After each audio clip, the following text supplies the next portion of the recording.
Hello, and thank you for joining us today. In conjunction with the GCLS virtual series, I want to welcome you to the May GCLS Writing Academy After Dark virtual event, Beta Readers and the Authors Who Love Them. This event is brought to you by the Golden Crown Literary Society. There is still time to register for the GCLS Annual Conference, an in-person literary event connecting authors, readers, publishers, narrators, and anyone who loves sapphic fiction. This year's con takes place July 6th through the 10th in Albuquerque, New Mexico. Go to goldencrownliterarysociety.org for more information. We'd love for you to join us in Albuquerque. The GCLS Writing Academy is a 9-month creative writing program that focuses on empowering, encouraging, and assisting new and intermediate writers in developing their craft. We provide actionable information for our writers through presentations by full-time and guest lecturers, workshops, and a robust mentoring program that connects each new writer with someone established in their field. For more information, visit our website at goldencrownliterarysociety.org/education. To make this session as interactive as possible, please use the Q&A box during the entire session. Feel free to start asking questions already. You are also welcome to chat, but remember to change the to option to everyone. And also, please remember the GCLS Code of Conduct, which you can read more about in the chat and on the GCLS website. Let's get started. We hope that you enjoy this event.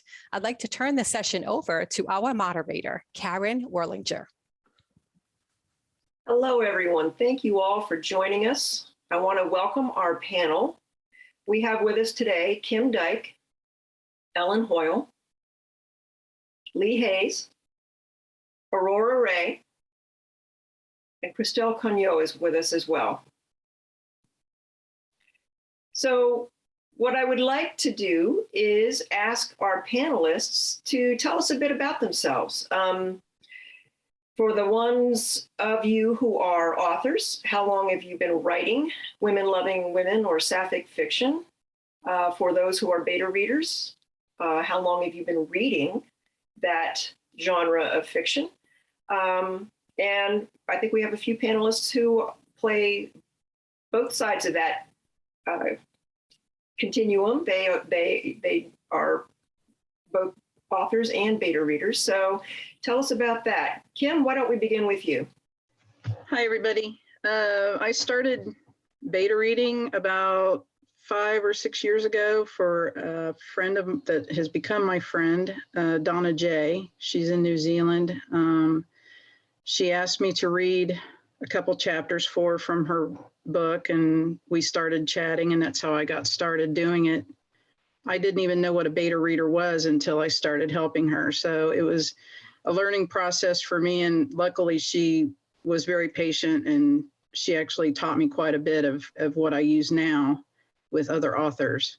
So it's been a great experience. And actually, I didn't find lesbian fiction until later in life. I was about 52, and I've been family since I was a teenager. So I felt kind of lost without being able to read about my community and in my family. So when I did find it, it just blasted and took off, and I've started reading everything I could find. So that's my story.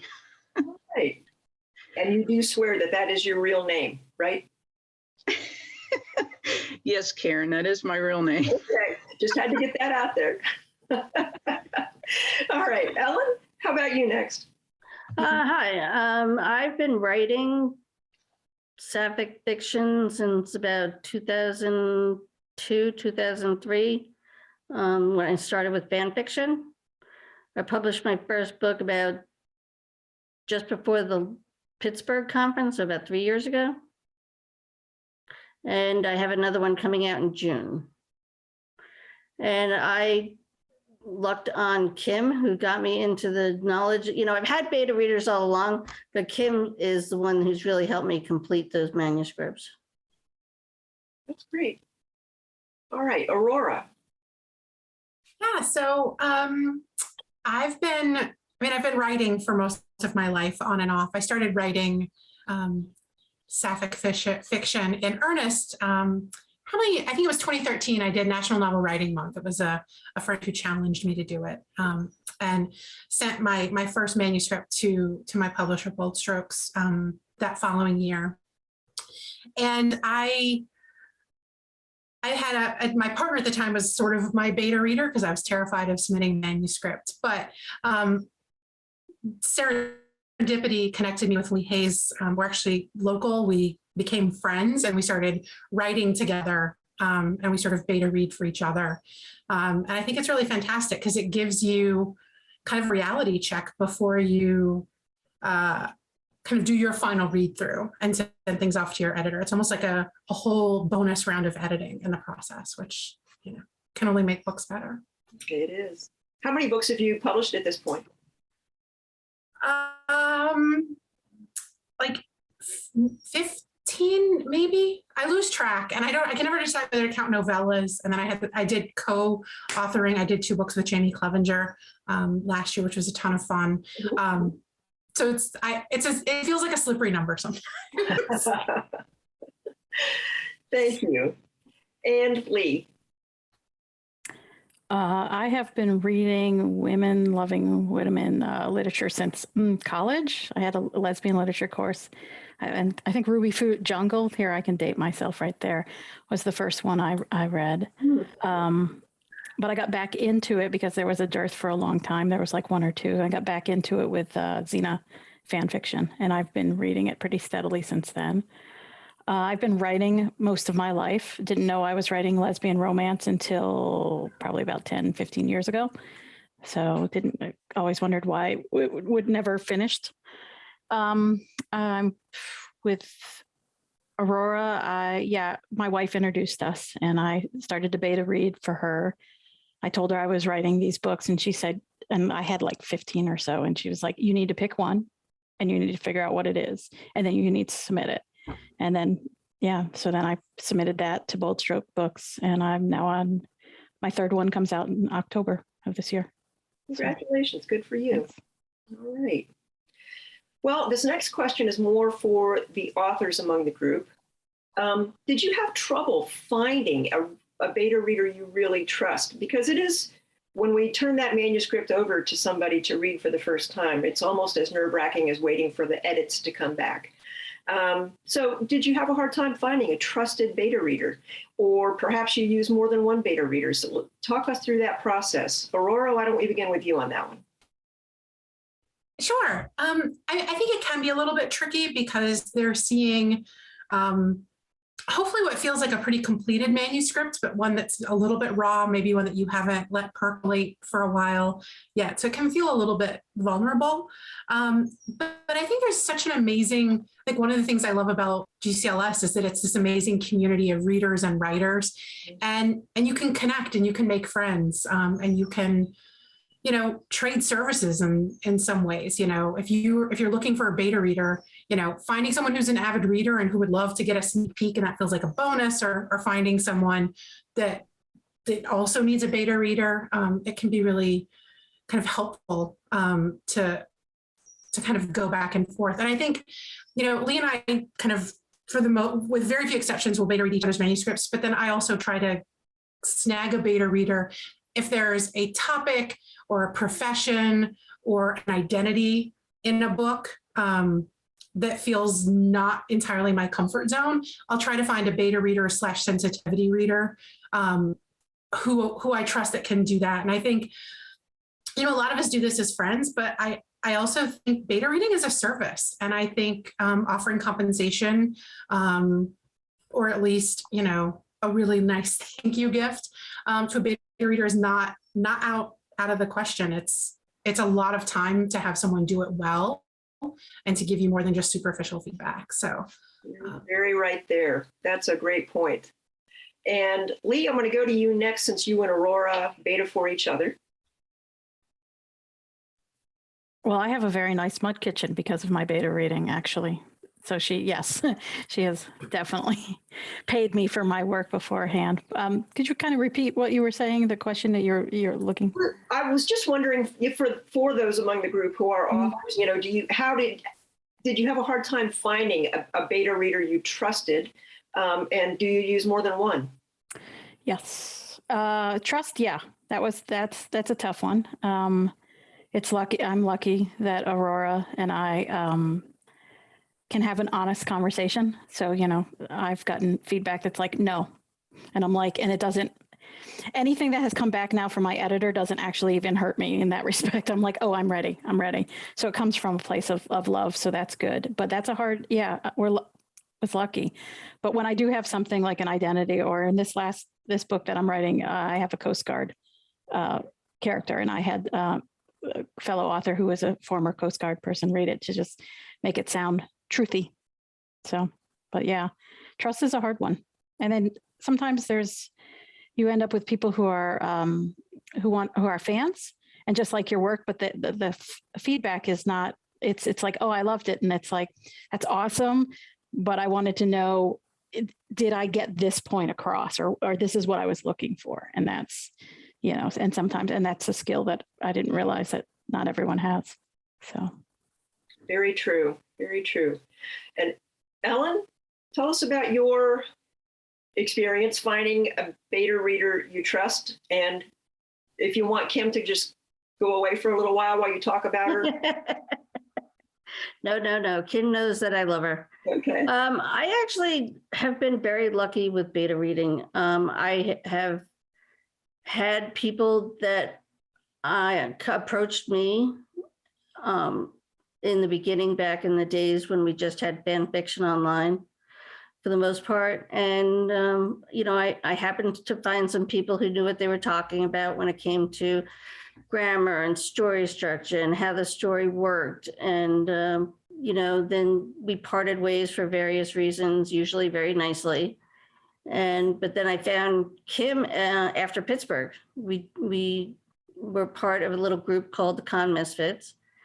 And afterwards, I found out she does beta reading. And I asked her pleadingly if she would help me with this story that I had been trying to finish for years. And could she just take a look at it and let me know if I was on solid ground at this point? And when she started, I finished it. I think I finished that book, the first draft, in about 4 months afterwards, I think, Kim, right? So, once I did that, it was great. She's been working with me ever since. And I now have a little group of beta readers that I have, and I've promoted Kim to alpha reader, where she just, I can send her little bits and pieces and say, does this make sense? Is this still going well? Should I delete the whole book? She'll talk me off that ledge on a regular basis. That's a very useful trait to have in an alpha reader. Yeah. Kim, let me go to you. And then we do have some interesting questions in the Q&A that I want to try and get to as well. But Kim, I want to ask you, you mentioned that when you first started beta reading, you didn't really know what the process involved. How do you feel like you've changed as a beta reader in the time you've been doing it? Well, I give a lot of credit to the authors that I'm working with. They have taught me that they expect me to be honest with my feedback and not try to sugarcoat everything and make them feel good. They want the truth and, how it really reads to me as a reader. I've read, I can't tell you how many hundreds, if not thousands of books I've read over the years, because now that I'm retired, that's pretty much all I do is read. So it's been a process to learn, but I've also gotten online and looked up information about beta reading and how I could help authors more in the feedback that I'm giving. And I just try to tell them how I honestly feel when I read their book. If the character development is there, how the story flows, if there's any timeline inconsistencies, that I notice as I'm reading. And I'm also pretty picky because I'm a Virgo. So I actually do spelling and proofreading and things like that as I'm reading. It's just been a process, like I said, that I've learned actually working with just several different authors, you know, through the years that I've been doing this now. So it's just been an interest that I've picked up, and I really enjoy doing it and helping. Well, that's great. For the authors, one of the questions in the Q&A was, when do you know that a manuscript is ready to send out to betas? And kind of along the lines of what Kim was just talking about, do you send the manuscript out to your betas with specific requests for, keep an eye out for this, or I had a hard time in this section, can you just let me know if that flows okay? Or do you just kind of turn it over with no instruction and just kind of see what type of feedback comes back to you? Leigh, let's begin with you for that one, okay? Usually it's very close to deadline driven. Like I have less than a month to give this to my publisher. And and sometimes she gets a really rough copy. That's when I know when it's done. If I figure out if I meet close to the word count and the story is done, like there's an ending to it, that's when I send it out. So it has to be done, like at least as rough it is, it has to be done. And what was the second question? I missed that. Do you send it out with requests for specific kinds of feedback? Sometimes. It really depends. It depends on if I struggled with something. I mean, the thing that Aurora and I do is she hears about my characters ad nauseum for a long time before she gets my book. So she's like, okay, yeah, like, you know. So yeah, if I had a problem, I'll say to her, sometimes I'll say, yeah, can you take a look at that? But sometimes I'll just be like, here it is. Go tell me what's in it. So you don't do a section at a time. You wait until you have the entire manuscript pretty much ready to go. And that's my preference for her as well. Occasionally when she gives me stuff, because occasionally I'll say, we'll cut this chapter, and she'll be like, what? And then I'll read the whole book and I'll be like, oh no, that chapter's fine. But you know, until I get the whole sweep of it, it's harder. If we split it up, it's because of timeline and deadline. Great. So. Aurora, since you're the flip side of this, let's have you answer that next. Yeah, I mean, I think in some ways beta readers are kind of your first stab at editing, and the more complete and finished and polished a draft you can give them, the better the chance they can focus on deeper or higher level stuff and like make your story better, whether it's tightening your sort of language in your craft or fixing kind of subtle plot points. If you give a beta reader, or if you give your editor a hot mess, like that, they sort of have to address some of that really big sweeping stuff, and they don't actually get to go into the nitty gritty at all. It's not always possible. I have, you know, sent off some things that I knew needed some work, but I think it always goes to show that you want to finish a draft as much as possible. My caveat to that is you're never going to make a draft perfect. I go through my published books to do readings, and I'm like, because I want to change stuff, right? I could make this line a little bit better, or I could make this character flaw. I could do something. So it's never going to be perfect, and don't let that hold you back from putting your work out there if that's your end goal. Off my soapbox now. If I know something's wrong with a manuscript, I will flag it for a beta reader, but in some ways, I think it's actually better to get sort of an unbiased response, as if they were a reader, right? Picking up this story. What do they sort of know? If you give them something to look for, that's what they're going to be looking for. And I feel like sometimes that their reaction isn't going to be quite as spontaneous and authentic as if they were just reading it blind. Good point. All right. Ellen, how about you? At what point in the process do you like to get your beta readers' feedback? Like I said, I'll send little bits and pieces, but for the overall feedback of the story and whether or not I've succeeded, I will write the end make a list of things that I think need checking, you know, like, does this make sense? Does that make sense? You know, look out for any of these things. I'll send that, and I will just send them the rough draft. And because to me, that's what the beta reading is for, is at least tell me I have a decent story to work with. If I know I have a decent story to work with and the pieces sort of kind of fit, I can go from there, and then I can edit it down to the point I can send it to my editor. I'm not using the beta reader as my editor. I'm just using them to help me construct the story. Because if I don't have a story, I have nothing. If the characters aren't interesting, the characters aren't three-dimensional, I have nothing. So that's what I use my beta readers for. And like I said, the second I hit the end, I'm done. I'll leave comments throughout the manuscript being like, I think this is kind of okay, but not really. Can you let me know? And so I'll use the comment section in Microsoft Word and just leave them to it. And I'm one of those people, I don't hate feedback. So you can be as horrible to me as you want as far as feedback goes. Okay. That kind of brings me to a question that we didn't really plan to ask when we were discussing this panel, but just listening to you talk just now, Ellen, it just made me wonder, has anybody, either Kim, you as a beta, or the others as authors and or betas, have you ever gotten feedback that made you just completely tear a manuscript apart or throw out an entire section and have to kind of start from scratch with how to rework that portion of it? Actually, now that you mention it, that's exactly how Kim and I started. I had sent it to a publisher and she said, I'm going to send it to somebody to just read and let me know what they think about this story. And the criticism I got back was so horrendous that I never wanted to write again.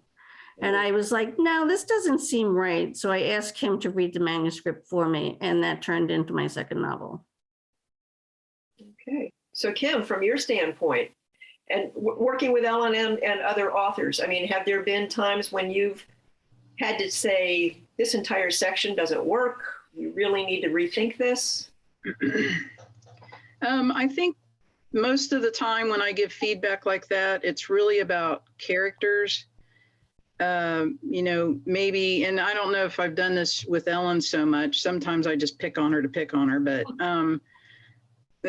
sometimes an author will send me a story and I'll read through it and I'll be like, wait a minute, what is the point of having this character in the story? There's no backstory, there's no development, there's nothing to make it interesting, you know? And I know that's sometimes hard for an author to hear because I know y'all work so hard to put your stuff down, you know, and get it out to us to read. And I understand that a lot of times, you know, your heart and soul goes into some of these books. So when I do give feedback like that, I sit before I send it and think about how I can say it and not sound like, you know, this really is bad. You know what I mean? I try to give some input that might be able to nudge them a little bit and make them understand that they need to put just a little bit more into the character or into that part of the storyline, where I might find it a little not draggy so much, but there's just not enough there to make it feel like it should be in the story, if that makes sense. Mm-hmm. But you know, I've worked with authors that send me, you know, 2 or 3 pages on an email and it says, I want you to do this, I want you to look for that, and I want, you know, and I find that is helpful sometimes because it helps me understand what they're really looking for as feedback. But then in other ways, it kind of makes me a little nervous about reading the book because I'm so busy trying to think about what they want me to look for and look at that I don't actually get. It's like Aurora was talking about, you don't get the full effect of reading the story, you know, and you don't pay attention sometimes to what you should really be considering.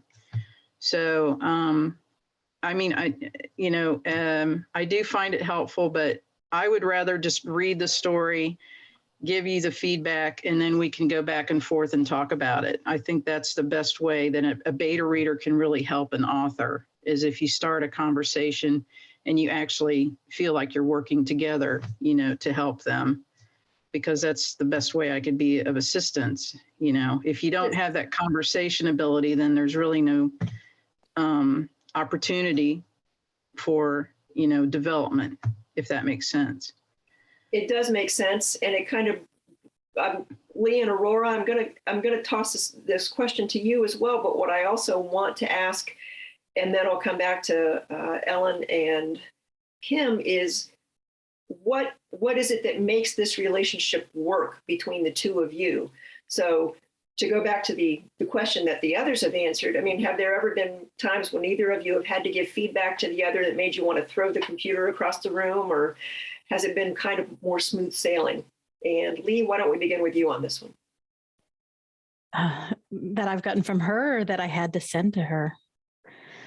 Well, neither. Let's let you answer from both roles, as an author and as a beta. Yeah, there have been things where I'm like, so usually she gets like a summary from me, and depending on how the story went, I'll talk about each characters, and I try to tell her like good stuff, because it's always good to hear that you're hitting the marks. But there'll be some things that I'm just like, this doesn't work for me, and I'll give her concrete examples of why. And I've gotten that from her as well. The toughest feedback is always on sex, because sex feels very personal, and she's like, that's just unsexy. And I'm like, okay. And so I have to figure out, well, is it unsexy to her because it's unsexy to her? Or is it unsexy because it's terrible? And that's why having a second reader is always good too. And when they both say the same thing, you're like, I see that the ballpark is wrong here. So, but yeah, it's not easy. And I think I got lucky. There's a lot of trust between the two of us, and it doesn't always happen. And I'm not sure how it happened. It just did. So You're lucky. Yeah. All right, Aurora. Yeah, I think it's really fun and interesting. I think one of the reasons Leigh and I work well together is that we're both like craft junkies. Like, I think Leigh even more than me. Like, we love learning about craft and reading craft books, and like figuring out like how you get specific effects in with characters or with character development. And I think we can just sort of nerd out and push each other to be better on that front. I think our writing styles are a little bit different. And I think we sort of have different strengths and sort of weak spots. And so we can sort of catch each other in places where we both tend to be a little bit weak. And I think that really helps. I mean, I always joke about the praise sandwich. I do think it's important to like try to let each other know what things are working. One, because I think if it's working well enough to point out, it's good for an author to know, right? And see and like say, okay, that I do that well. How did I do that? How can I replicate that kind of thing? So I think that's really good. Plus, we all have slightly fragile egos, and it's just sort of nice to get little pets. That said, I think the whole idea of all of this is you're going into it not to have your ego stroked. You're going into it to make your story better. And you once you get past the trust point that like they're not going to just be unnecessarily mean to you, like it's all about making the story better. And there are days that it like lands heavy or rubs you the wrong way. I don't think I ever want to throw my computer. I'm not a thrower. I'm a crier, probably in that sense. But that's the point, and that's like why I think why we keep doing it. It's actually why I read reviews. Like sometimes they just like crush me. But a lot of times critical reviews actually have some really good points to them. And if you can steel yourself and sort of soak it in, it can make things better. That's true. Ellen, have you ever gotten feedback from Kim that was really, really hard to take? Not really. Kim may disagree, but I don't think I'm one of those people that gets upset at criticism. As long as you give me a valid reason for why you think it's wrong, I'm okay with that. I don't profess to know everything there is to know about the craft of writing. So anytime somebody wants to give me an example of why they think I did something wrong, I'm fine with that. It's just when, if the trust issue that Aurora and Leigh keep talking about is, for example, if I've spent a long time writing a manuscript and somebody says, I wouldn't even bother reading that when they get done with it, that's without any feedback really as to what went wrong, that's different. Which is what happened with that first beta reader I had for the second novel, was I just got a page full of criticism with no construction to it whatsoever as far as I was concerned. There was nothing like, well, maybe if you fix this, or maybe if you did that, So that's where I think that is, and Kim has never done that to me. Kim, how about you? Have with Ellen or with other authors that you've baited for, have you ever dreaded having to give them negative feedback? How has that been taken if you have had to do that? I've read for several different authors, and honestly, I can't think of any time that I've really had an argument or disagreement or had them be angry at me for any reason.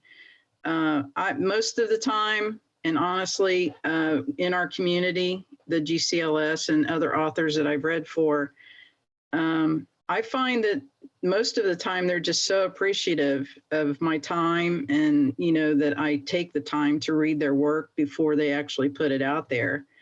I have had one author that we did kind of go back and forth for a few days about a part of the book because they were so invested in it and they thought it was just perfect. And I said, but reading it as a reader, it just didn't work. The timeline was off, the characters didn't fit in that timeline she had. And we had that disagreement for quite a few days. And finally, I think she did have someone else read it, and they came back with her with the same critique that, it just didn't read right. So she emailed me and sent me an apology and said she was sorry that, she was kind of harsh, but we still work together. So I honestly, I do just find people appreciative, so there are times though that I do want to throw my e-reader across the room because I'm like, no, you shouldn't have put that in there, or this is wrong, or no, because you just get so, I get so invested in the works that I just feel like I want to reach through and shake them and say, this is how this should be, if you know what I mean. Yeah. Because you care about the characters as much as the authors do. So, but no, I haven't ever had an issue with an author, which is great, That is good. I mean, we do tend to have rather fragile egos sometimes, especially when we're new. That first book feels like a baby to us, and to turn it over to someone else who might be critical of it, that can be a tough thing.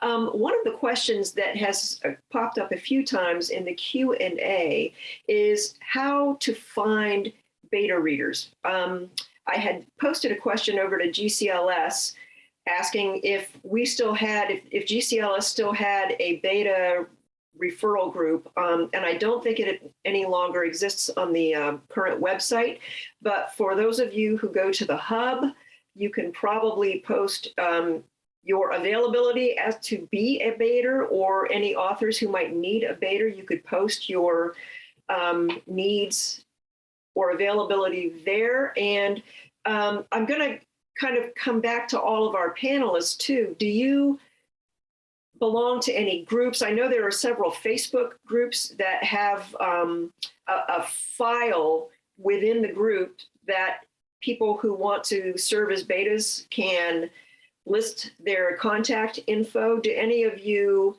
use those groups and resources to find betas? Ellen? Yeah, I belong to a Facebook group that's just lesbian authors, beta readers. You can just post up there that you're looking for a beta reader. If you're going to do it, not off a beta reader list like we used to have at GCLS before they revamped the website, or there was some fan fiction sites will have lists of beta readers you can find. but I would have ahead of time, have a checklist of what your anticipations are from that beta reader so that they know what they're getting into. And if they don't meet those expectations, you can say, well, this isn't going to work.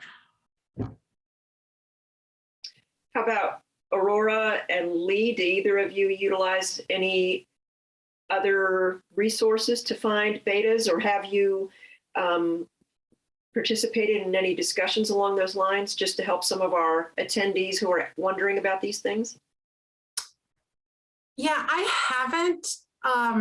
I think I've just sort of lucked out, although I've kind of used kind of the network of friends. Like I actually hired a sensitivity reader for the book I have coming out this fall, because one of the main characters is a bisexual woman of color, and I wanted to make sure I was doing that right. And we were friends on Facebook, and she had advertised, services. And I think there's a lot of grapevine and word of mouth that happens, even if it's not a group. And so I think building a personal network of readers and authors and sort of leveraging that, even if it's not through a formal group or part of the hub on the GCLS website, I think you can do that. And I think you can put out feelers and ask, if people are interested in being beta readers, or ask, if you can reach out to an author and ask, are you looking for new beta readers if it's somebody you're interested in connecting with?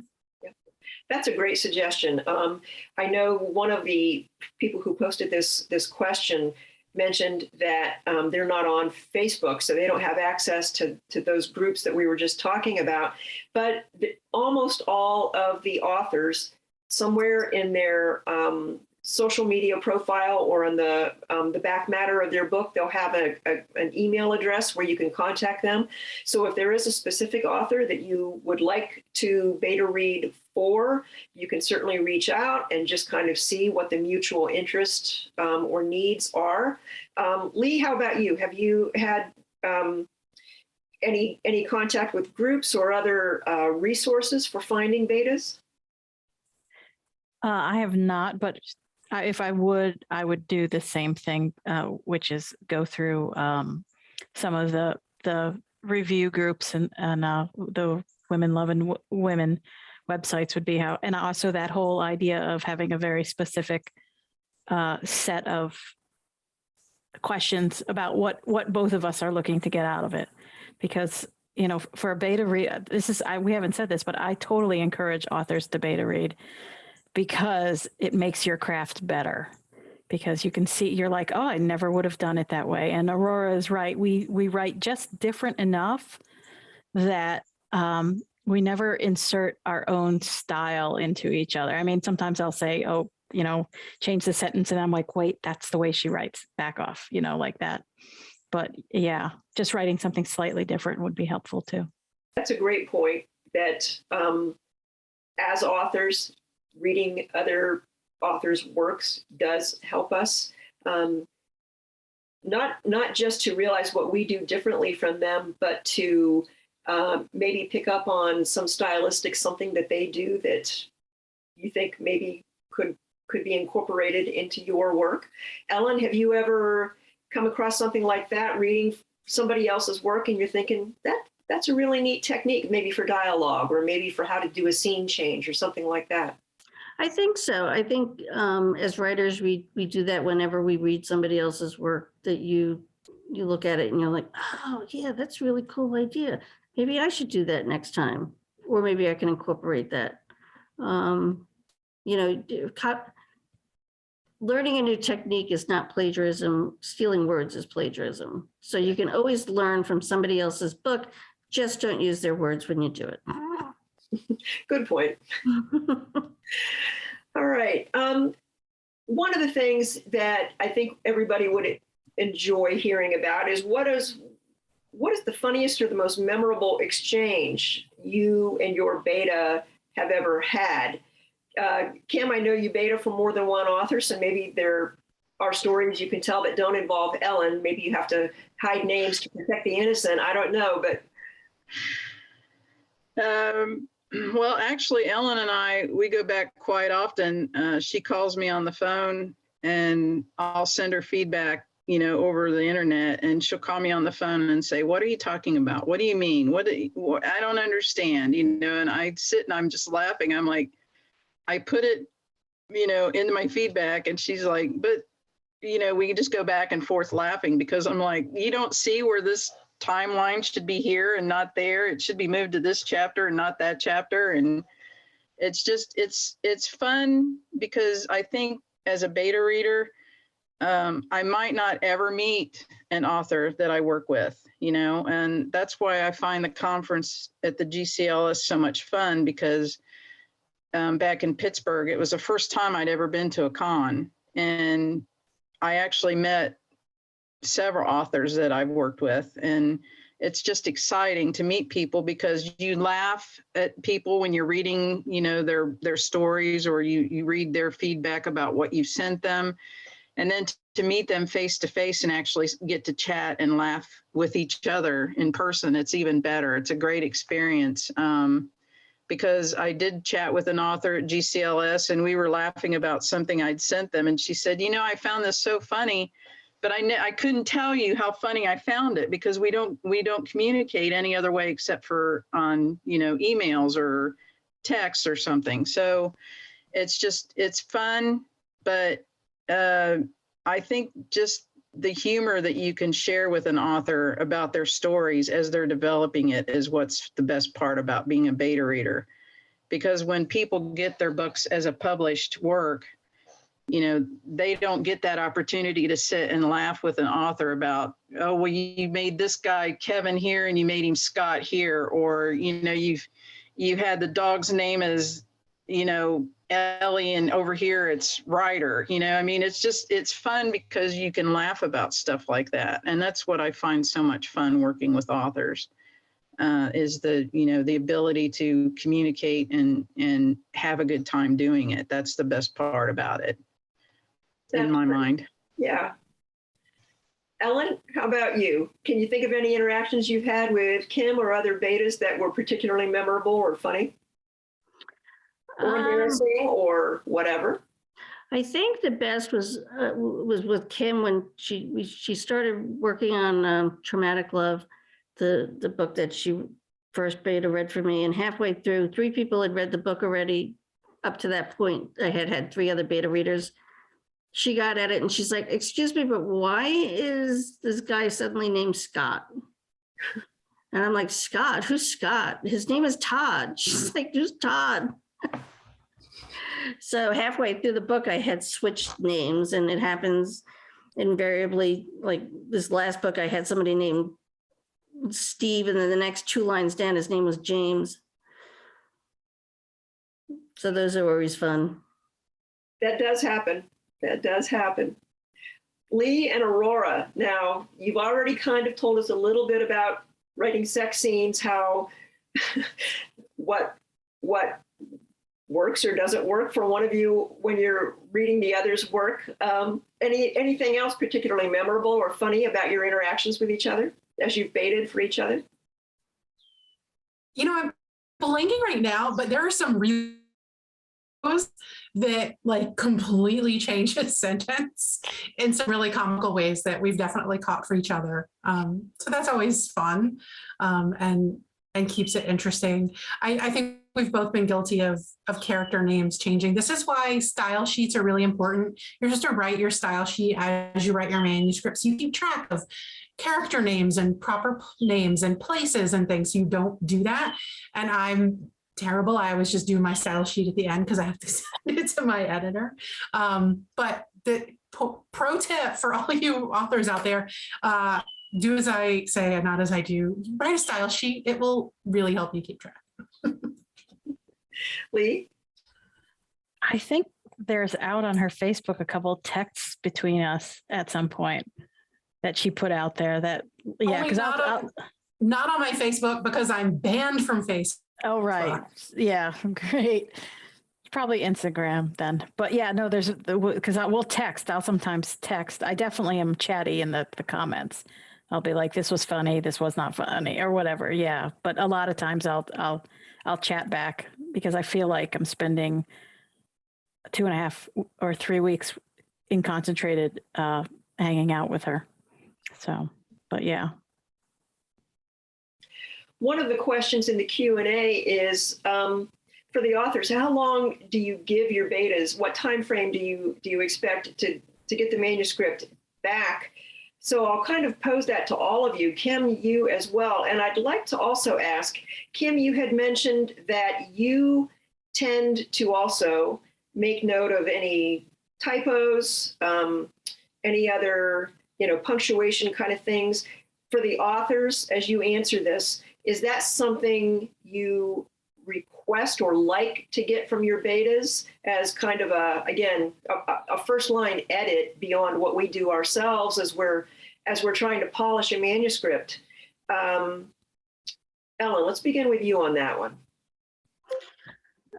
What was the first part of the question again? How long do you give your beta time frame of? Yeah, Can you get this back? it depends on what it is. If I'm giving Kim just a couple of chapters, I'm hoping she can get it back to me in the next day or two. If I give somebody a complete manuscript, I'm hoping to get it back in a week or two. Of course, I may pester you with emails between the time that I send it to you and the time I get it back, because I'm just so eager. That's hard to wait. Yeah. And getting the additional feedback that you have gotten from Kim in terms of, typos or anything else like that, do you like to get that kind of information from other readers as well? Yeah. Okay. I do too, because you could have 10 people reading the same manuscript and somebody's going to not, everybody will miss the same thing. So anytime I get a chance for somebody to correct something before a set of eyes sees it, that's great. Kim, when you get a manuscript, a full manuscript, let's say you're getting a full novel, and let's just pick a medium range of 70 to 80,000 words. What's a reasonable time frame for you to be able to do the beta reading? I try to get feedback to the author within 48 hours. That's my goal as a beta reader, is because, and this is, Ellen and I have talked about this, McGee, Matthews and I, Brenda Murphy, a lot of people that I've worked with, they say that, sometimes they've given people something to read and they get it back, or they don't get it back for months. And to me, an author is putting that work out to get it out to us as readers. So I like to feel like if I can get that feedback back to them in, say, 48 hours, that it's really helpful to them, because then they can do any corrections or any changes that they think they should do. And then, it just helps speed up their process. So I really try to pride myself on getting it back to them within 2 days, if not sooner. Okay. Aurora, how about you? Yeah, I mean, in terms of sort of line edity type stuff, I don't expect it, and I try not to actually get too much in the weeds of it, because if you're still in the sort of revision state and whole swaths of a story might change, getting too bogged down in like commas and punctuation can not be a fruitful use of time. But if I notice what I call writing ticks, like Leigh has this habit of like inserting an action in the middle of dialogue, which I think actually can be great, but she'll do it like 4 times in like one. I'm like, this is too choppy. So I will call her on that. So I think that can be sort of helpful. I've had the luxury of a couple of very quick beta readers in a couple of instances, and that's nice. Leigh and I, because we both write full time work full time and write, and Leigh's a parent, like we try to give each other a month. It doesn't always happen with deadlines and stuff, but like, I think that's the goal. And I also, for me, like stepping away from a manuscript for at least a couple of weeks between finishing it and sort of doing another read through myself before I submit it to my editor is actually really good for me. Even if I got no beta reader feedback, 2 weeks away from a manuscript would be really, really good. So I think the longer you can give, the better. Okay. All right. Leigh.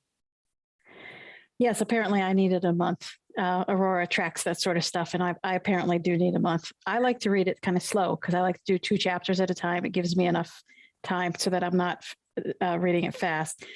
But in reverse, I sometimes give her 2 weeks because I'm always running behind. And I would say the worst timing I ever gave one was my wife. It was a 48-hour turnaround, but that was when we were in trouble. But yeah, so, and I'll pick out commas here and there, but basically a lot of what I do is structure and character. Yeah, so. A question occurred to me kind of along the lines of some of what's in the Q&A. And it just made me curious. I've heard of this happening to others. It has not happened to me, but I've heard of authors sending manuscripts to betas as Word documents, and suddenly that work is out there in other forms. And this kind of comes back to our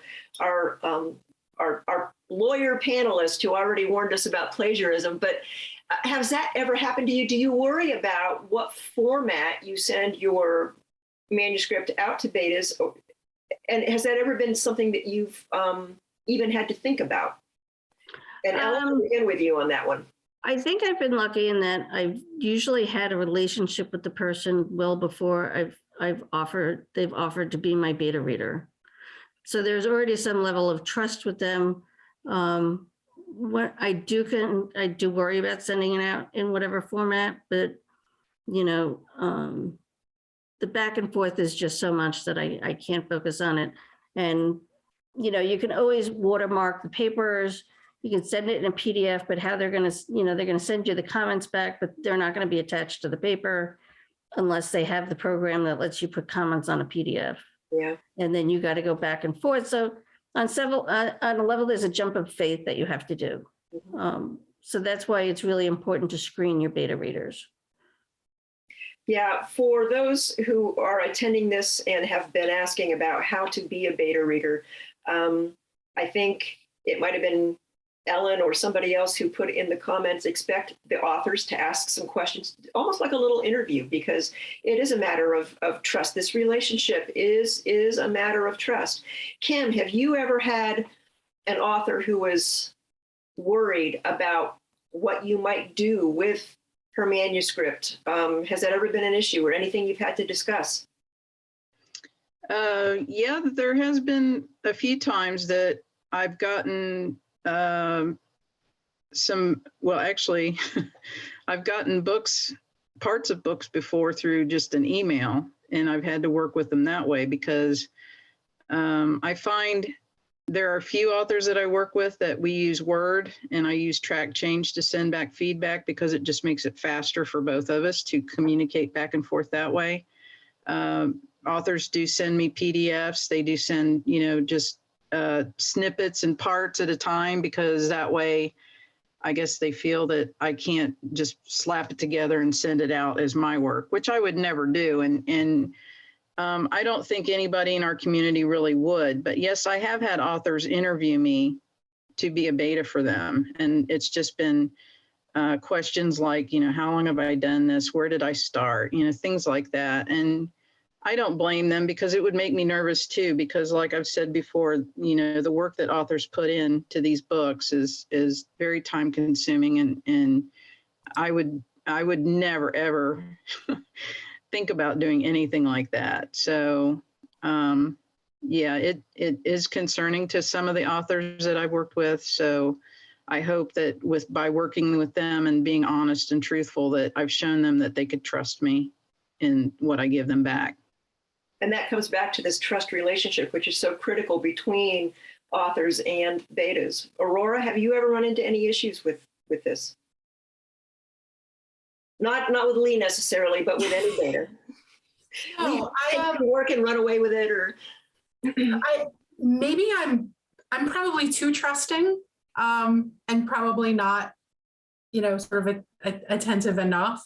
I've never had any issues, and I don't go to great lengths to, sort of protect what I'm saying. As someone who recently sort of had their social media hacked and is now banned from social media and is trying to pick up the pieces of that, I'm like, maybe that's not the way to go. So I'm okay. So maybe this is a lesson. I'm not really cautious, but maybe I should be. Leigh, how about you? No, I don't. I work in information technology. If people want to steal your stuff, they can. Like, so it's just a matter of how. So I don't send it out to a lot of people either. So yeah, it sucks. I forget that people are like that, hearing that, but yeah. Yeah, it just kind of occurred to me, and I've heard, I mean, even an author as big as Nora Roberts had her work stolen and plagiarized word for word by somebody else. And it's like, how in the world can anybody think they're going to get away with something like that? But apparently some people do. Honestly, piracy after the fact is much more of a problem than someone stealing it before it comes out. Yeah, this is true. Well, we are about up with our time here. Are there any last things that any of the panelists want to toss out to our attendees? I'll just say, I know we didn't get to all the questions. I'm happy to chat with anyone about like questions about getting beta readers or things like that. So please don't hesitate to reach out. Don't reach out to me on Facebook because I'm not there right now. But email, my website. I'm still on Instagram, fingers crossed. And good luck, like for everyone who's actually here as part of the Writing Academy, just like yay for you for doing it. It's so awesome. And this is such an amazing program. And I love having anything to do with it anytime. So kudos and thank you. Thank you all very much. This has been a wonderful panel. I appreciate your time and effort in being here and answering all these questions. Yay to the Writing Academy. And thank you to everybody who attended today. And we'll Thank you for having this. Thank you. Bye, everybody. Thanks, everybody.